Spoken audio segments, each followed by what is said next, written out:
नमस्कार. राजेश्रीज व्यवसाय मंत्रा या यूट्यूब चॅनलमध्ये आपणा सर्वांचे खूप खूप स्वागत करते. आमचे नवनवीन व्हिडिओ आपल्यापर्यंत पोहोचण्यासाठी अजूनही चॅनलला कोणी लाईक आणि सबस्क्राईब जर केलेले नसेल तर कृपया करा ही विनंती. कारण आपले दर आठवड्याला काही ना काही व्यवसाय विषयक, अध्यात्म विषयक, ट्रॅव्हल विषयक असे वेगवेगळे व्हिडिओज असतात. ज्यामुळे तुमच्या ज्ञानामध्ये भर पडते. तसेच रोजचे मोटिवेशनचे शॉर्ट असतात छोटे छोटे, जे व्हिडिओ सकारात्मक असतात. तर कृपया नोंद घ्या आणि लाईक आणि सबस्क्राईब करा. चला तर आपण जसे नवनवीन व्हिडिओ आपल्या उद्योजकांपर्यंत पोहोचवण्याचा प्रयत्न करत असतो, तसा आजचा व्हिडिओ देखील व्यवसायाविषयी खूप नाविन्यपूर्ण आहे. बघा, व्यवसाय करायचा आहे किंवा मला काहीतरी करायचं आहे यासाठी खूप फोन येतात, किंवा घर बसल्या काम द्या, किंवा बचत गट कसा करायचा, व्यवसायात आत्मविश्वास कसा वाढवायचा आहे, जसं शिक्षण झालंय पुढे काय करू, नोकरी करू की व्यवसाय करू, मग नोकरी पाहून साईड बिझनेस कसा करू, व्यवसायाची मार्केटिंग कशी करू, याबद्दल आपले वेगवेगळे नवनवीन व्हिडिओ राजश्रीज व्यवसाय मंत्रा या युट्यूब चॅनलला आहे. परंतु सगळे व्हिडिओ आपण पाहिले नसल्या कारणाने तेच तेच प्रश्न आम्हाला विचारले जातात राणी मॅडमला, मला फोन किंवा मेसेजद्वारे. तर प्लीज सगळ्यांना विनंती की ज्यांना ज्यांना व्यवसाय करायचा किंवा ज्यांना ज्यांना नवीन काहीतरी शिकायचं, तर रोज एक तरी व्हिडिओ बघा.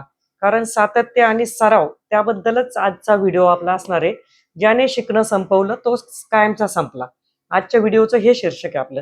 कारण ज्याला काहीतरी करायचंय, ज्याला व्यवसाय म्हणा कुठंही, नुसतं व्यवसायच नसेल, कुठल्याही क्षेत्रामध्ये जर तुम्हाला टिकून राहायचंय, सामाजिक असू द्या, राजकीय असू द्या, औद्योगिक असू द्या, शैक्षणिक असू द्या, क्रीडा असू द्या, सांस्कृतिक असू द्या, कुठलंही क्षेत्र असू द्या, तिथं जर तुम्हाला टिकून राहायचं तर तुम्हाला सराव करणं गरजेचं आहे आणि नाविन्य, अपडेशन शिकणं महत्वाचं आहे. तर आजचा व्हिडिओ त्याच्याचसाठी आहे की बऱ्याच व्यावसायिका मीटिंगला येतात, पी आर आपले घेऊन जातात, ओळखी करतात, स्वतःच्या मालाची खरेदी विक्री करतात, विक्री करून समाधान घेऊन जातात. एखाद्या मीटिंगला येतात, दुसऱ्या मीटिंगला येत नाही, 3-4 मीटिंग सोडून देतात.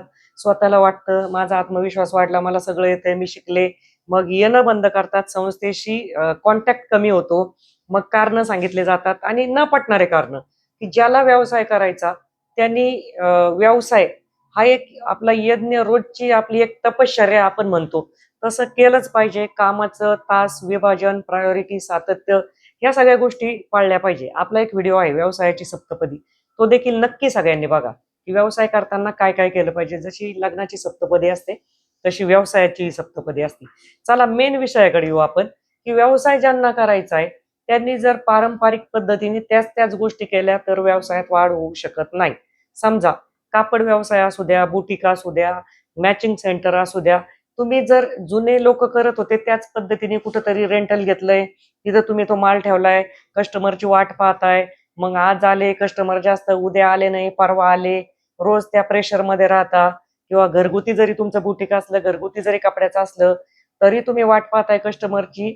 तर यापेक्षा नाविन्य जर तुम्ही स्वीकारलं, बऱ्याच उद्योजका माझ्या समोर बसतात की आम्हाला ताई व्यावसायिक मार्गदर्शन पाहिजे, पण त्यांना जर विचारलं तुम्ही व्यवसायाची मार्केटिंग कशी करता किंवा तुम्ही हा जो व्यवसाय करता तो लोकांना कसा समजणार, त्या प्रश्नाचं त्यांच्याकडे उत्तर नसतं. मग उत्तर जर मी देण्याचा प्रयत्न केला, ताई तुमचं इन्स्टाला अकाउंट आहे का, फेसबुकला आहे का, मग तुम्ही क्रिएटिव्ह बनवलंय का तुमच्या व्यवसायाचं, तुम्ही ऍड कशा प्रकारे टाकता, तुमचा रीच, लोकांपर्यंत रीच कसा असतो, काहीच उत्तर नसतं. तर आज जर आजच्या काळामध्ये डिजिटल मार्केटिंगची गरज आहे, सोशल मीडिया शिकणं गरजेचं आहे. आणि काहींना सांगायला अभिमान वाटतो, मी फेसबुक वापरत नाही ताई, इन्स्टा मला कळत नाही. माझ्या घरचे म्हणतात इन्स्टा फेसबुक वापरायचं नाही. का म्हणतात ते? तुम्ही त्या सोशल मीडियाचा प्रॉपर वापर केला नसेल, किंवा तुम्हाला वापर कसा करायचा हे माहिती नसेल, थोडंसं अज्ञान असेल त्याबद्दल, थोडेसे वाईट अनुभव आलेले असतील, त्यामुळंही घरचे म्हणत असेल काळजीपोटी, तर ते छेदण्यासाठी, ते खोडून टाकण्यासाठी स्वतःला सक्षम होणं गरजेचं आहे, की मला सोशल मीडियाचा वापर माझ्या व्यवसायासाठी करायचा आहे, माझ्या स्वतःच्या प्रगतीसाठी करायचा. हे पहिलं स्वतः ठरवून घ्या, की तुमचं वैयक्तिक पेज, वैयक्तिक अकाउंट आणि सोशल मीडियाचं वेगळं असावं. तुम्ही वैयक्तिक अकाउंटला स्वतःचे फॅमिली फोटो, स्वतःचे फोटो टाका, काही टाका तिथं. तुमचे जवळचे लोक ऍड करा. पण जे तुम्हाला व्यवसाय रिलेटेड चालू करायचं आहे तिथं पब्लिक अकाउंट असावा. तिथं रोजच्या 2-3 दिवसात तरी पोस्ट पडल्या पाहिजे. मग आता ते सांगताना जर तुम्ही सांगताय की आम्हाला कळत नाही किंवा आम्हाला माहित नाही, बिझनेस व्हॉट्सअपचे फीचर्स कळत नाही, किंवा काही सरळ सांगते मला मोबाईल पाहायला वेळच नसतो, मग तुम्हाला कस्टमरची वाट पाहायला वेळ असतो का? मग तुम्ही त्या प्रेशरमध्ये राहण्यापेक्षा 1 तास जर तुमच्या व्यवसायासाठी तुम्ही स्टेटस टाकली व्हॉट्सअपला, फेसबुकला, इन्स्टाला, तुम्ही चेक केलं, कस्टमरने तुम्हाला एन्क्वायरी केलेली, नवीन तुमची स्टेटस पाहून काहीतरी पीक मागताय, तुम्हाला पीपी म्हणजे प्राइस विचारताय, तुम्ही 2 तास पाहतच नाही मोबाईल, 1 तास पाहतच नाही, वरून सांगताय आम्ही आमच्या कामात होतो, मग नंतर तोपर्यंत तो कस्टमर दुसऱ्याला अप्रोच होतो, दुसरीकडून सेम वस्तू मिळते पण त्या कस्टमरला, कारण ही डिजिटल दुनिया आहे. इथं वेटिंगला कोणाला वेळ नाही, तू नाही तो और सही. आणि मग त्याच्यामध्ये आपल्या हातातलं कस्टमर जातं. तिथं तुम्हाला प्रॉम्प्ट होणं गरजेचं आहे. तुम्हाला कस्टमरचा जेव्हा कॉल येतोय, तर तुम्ही जर कॉल उचलला नाही तर कॉल बॅक करणं गरजेचं आहे. तुम्हाला कस्टमर काहीतरी विचारण्यासाठी, एन्क्वायरीसाठी मेसेज करतोय, तर त्या मेसेजला रिप्लाय देणं गरजेचं आहे. मान्य आहे, कधी स्वयंपाक करता, कधी काय तुम्हाला कामं असतात, सगळ्यांना कामं असतात.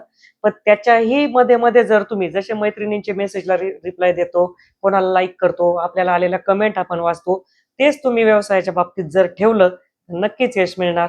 चला, आता मी तुम्हाला याच व्हिडिओच्या संदर्भात एक महाभारतातला दाखला देणार आहे. बोधकथा म्हणू आपण थोडक्यात, की असंच कौरव आणि पांडवांचं जेव्हा युद्ध चाललेलं होतं, आपल्याला सगळ्यांना माहिती आहे की चक्रव्यूह, अभिमन्यू चक्रव्यूहामध्ये जेव्हा मारला जातो, त्यावेळेस अर्जुनाने चिडून शपथ घेतलेली असती, की मी जयद्रथचा उद्याच्या सूर्यास्ताच्या पूर्वी वध करणार. तर जयद्रथचा वध करणार ही प्रतिज्ञा घेतल्यानंतर कौरवांमध्ये जयद्रथ घाबरून जातो आणि कौरवांमध्ये ही गोष्ट कळते आणि कौरवांमध्ये ही चर्चा चालते जयद्रथला वाचवायचा कसा, त्याबद्दल त्यांचं प्लॅनिंग चालतं. आपल्या सगळ्यांना माहिती आहे कौरव आणि पांडवांचे एकच गुरु होते, द्रोणाचार्य. कारण अर्जुन आणि जयद्रथ दोघांचेही गुरु द्रोणाचार्यच होते. परंतु शिकण्यामध्ये जसा विद्यार्थ्याचा फरक असतो तोच फरक म्हणजे जेव्हा द्रोणाचार्यांना जयद्रथ भेटतो आणि विचारतो की मी अर्जुनाला कसा संपू, त्यावेळेस द्रोणाचार्य म्हणतात तू उद्या अर्जुनाच्या समोर जाऊ नको. तर जयद्रथला अपमान वाटतो की गुरुवर्य, तुम्ही आम्हाला दोघांनाही धनुर्विद्या सारखीच शिकवलेली आहे, तुम्ही अर्जुनाला माझ्यापेक्षा सर्वश्रेष्ठ योद्धा कसा समजता आणि मला लपून राहायला का सांगता, मी पण तेच शिकलेलो आहे. त्यावेळेस द्रोणाचार्यांनी जे उत्तर दिलं ते सगळ्यांनी लक्ष देऊन ऐका, की अर्जुनाला आणि तुला जरी मी धनुर्विद्या शिकवली, तर अर्जुनाने ती धनुर्विद्या सुरुवात समजून आजही शिकण्याचा प्रयत्न करतोय. मी शिकवलेली धनुर्विद्या तू अंतिम समजून सराव तुझा थांबवला, तू तुझ्या राज्यामध्ये मग्न झाला, त्यानंतर तू सराव ठेवला नाही, तू नाविन्य त्यामध्ये केलं नाही, नाविन्य शिकला नाही. त्यामुळे आजही जर अर्जुन पाहिला तर धनुर्विद्येमधला विद्यार्थी आहे. अर्जुन नवीन नवीन शिकत गेला आणि ती विद्या त्याच्यामध्ये ऍड होत गेली, म्हणजे अर्जुन सर्वश्रेष्ठ योद्धा होत गेला. त्यासाठी त्यांनी स्वतःचं शिकणं संपवलं नाही, तो विद्यार्थी दशेत राहिला, प्रयत्न संपवले नाही, रोजची नवीन सुरुवात असं समजून तो शिकत गेला, जे की तू अंतिम समजून सराव थांबून ठेवला. म्हणून आज तो तुझ्यापेक्षा श्रेष्ठ आहे. आज म्हणून तुला मी त्याच्या समोर जाऊ नको सांगतो. अर्थातच कन्क्लुजन, तात्पर्य, बोध काय आहे, ज्याने शिकणं संपवलं तो संपला. तर आज आपल्याही व्यवसायामध्ये हीच परिस्थिती झालेली आहे, की आम्हाला येतंय, आम्ही टाकलं, आम्ही महिन्यातून 15 दिवसातून एकदा टाकतोय आमच्या व्यवसायाचं.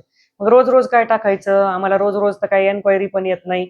मग म्हणतात की जेव्हा आपला कुठल्याही सक्सेसचा फॉर्म्युला वर्क होत नाही, तर त्यावेळेस तुम्ही प्रयत्न सोडायचे नाही, पण माझी दिशा चुकते का, मी कुठंतरी भरकटते का, मला काहीतरी सिद्धांत नाही बदलायचे, तर तुमचे प्रयत्नाचे वेगवेगळे पर्याय बघायचे तुम्हाला, की मी कुठं चुकते, की मी जर मार्केटिंगमध्ये चुकते, मी कस्टमर कम्युनिकेशनमध्ये चुकते, माझ्या मालाचा भाव बाजारातल्या माझ्या कॉम्पिटिटर इतका आहे का, त्याच्यापेक्षा जास्त आहे का, माझी क्वालिटी उत्तम आहे का, मला विचारणा तर होती, पण माझ्याकडून माल खरेदी का होत नाही.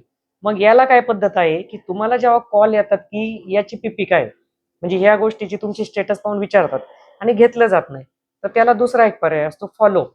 पीपल एंगेजिंग प्रोग्राम म्हणतात त्याला, की त्या लोकांबरोबर, त्या कस्टमर बरोबर तुम्ही एंगेज राहिले पाहिजे, विचारलं पाहिजे. तुम्ही ताई चौकशी केली, का घेतलं नाही? तुम्हाला किंमत जास्त वाटते का? तुम्हाला वेगळं काही पाहिजे का? तुम्हाला अजून काय अपेक्षित आहे? विचारत चला. असंच एका कंपनीचा, चांगल्या नामांकित कंपनीला त्यांचे सीईओ सांगतात त्यांच्या टीमला बोलून, की ह्या वर्षी तुम्ही कस्टमरकडे बिझनेस आणायला नाही जायचं. फक्त कस्टमरकडे जायचं, चहा पाणी घ्यायचा, पाहुणचार घ्यायचा आणि फक्त बसून यायचं आणि त्यांचं म्हणणं ऐकून यायचं. मग टीमला प्रश्न पडला, की आपण असं जाऊन काय अचीव्ह करणार आहे? आपल्याला बिझनेसचं टार्गेट नाही नेहमीप्रमाणे, फक्त कस्टमरची भेट घ्यायला सांगितली, याच्यातून वेगळं काय भेटणार आहे? तर एवढा छान इम्पॅक्ट आला, त्या वर्षी कंपनीचा टर्नओव्हर वाढला. का वाढला? कारण नेहमी आपल्याला वाटतं आपणच बरोबर आहे, माझाच माल उत्तम आहे, माझाच धंदा उत्तम आहे, मीच भारी आहे. मग याला छेद देण्यासाठी त्या मालकाने जेव्हा त्या टीमला पाठवलं, तेव्हा कस्टमरच्या मनातली खदखद कळाली, की त्या मालामध्ये काय चेंजेस अपेक्षित आहे, अजून नाविन्यपूर्ण काय अपेक्षित आहे, अजून काय बदल केले पाहिजे, ही ऐकण्याची देखील मानसिकता पाहिजे. हे ऐकल्यामुळे त्या कंपनीमध्ये जे चेंजेस केले त्यानंतर अजून प्रोडक्शन वाढलं, अजून सेल वाढला. असंच आपल्याही बाबतीमध्ये होऊ शकतं. चला तर आजच्या व्हिडिओ नंतर प्रत्येकीने ही नोंद घ्यायची, की मला रोज काहीतरी शिकायचं आहे. मला जर व्यवसाय करायचा, तर मला माझ्या स्वतःमध्ये बदल करायचे, माझ्या व्यवसायात बदल करायचे, मला नवीन अपडेशन शिकवायचंय, मला मार्केटमध्ये टिकून राहायचंय. मग मी त्या बाबतीमध्ये पूर्ण सराव रोजचा रोज करत जाणार. म्हणून प्रत्येकीने आजचा व्हिडिओ न चुकता बघा. अजून तुमच्या काही शंका असतील तर नक्की आम्हाला कमेंट बॉक्समध्ये सुचवा, कळवा. आणि या वर्ष अखेरची उद्याची मीटिंग आहे 17 डिसेंबरची.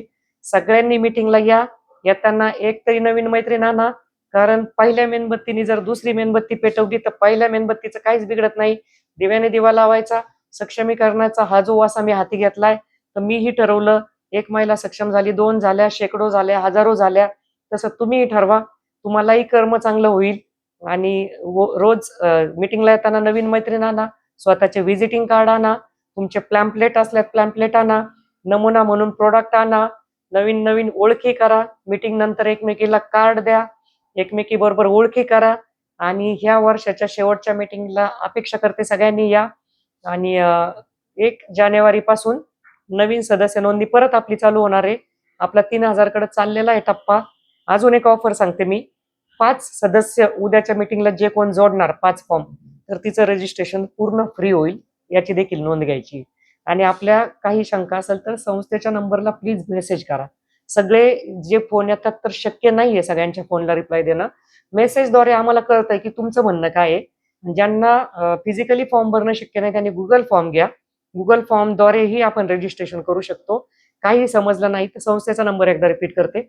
95 11 89 36 59. धन्यवाद.